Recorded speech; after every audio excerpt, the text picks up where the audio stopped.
Allah Taala Kur'an-ı Kerim'nin Toha surasında aytat: Kim menin eskertүүмдөн baş tartsa, ayattagı A'rad sözün kırgızçaga kotorуу kıyın iş. Bul söz özünde köp manilerdi kamtıp algan. A'rad al kibirdin, tekeberliktin kölökösü. Koyçay, dagı dele namaz okup жүрөсүнбү? Dagı dele ушул ишти кылып жатасыңбы? Абалыңдан айбанга окшойсуң. Kibirli kişiler mına uşunday süйлөшөт.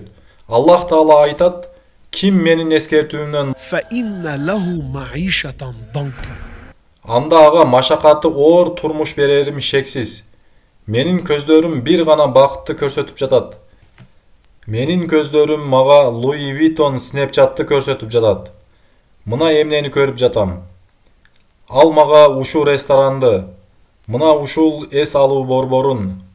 Tigini körсөтүп жатат.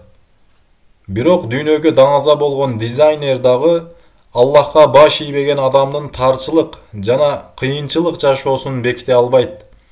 Аттиң биз ыйман көзү менен эмес, дүйнө көзү менен көз салабыз. Кымбат автоунааны көрөбүз, эң сонун кол саатына ашык болобуз. Билесизби, мына бүгүн инсандардын жылмаюусу артында оору катылган. Бул абалды бактоо үчүн жогорудагы аят көмөктөшүп жатат. Акыры Аллах Субхана ва Таала bizge ушул формуланы берген го. Senin жашооң бузукулук, күнөөлөр, динге шалаакылык менен толгонбу? Караңыз, өтө маанилүү. Сөз инсандын катаа кылганында эмес, баарыбызда дагы көп катааларыбыз бар. Сөз күнөөлөргө үндөөдө, аны таштабоодо. Аллах айтат: فَإِنَّ لَهُ مَعِيشَةً ضَنْكَ. Бирок бул баары эмес. وَنَحْشُرُهُ يَوْمَ الْقِيَامَةِ أَعْمَى.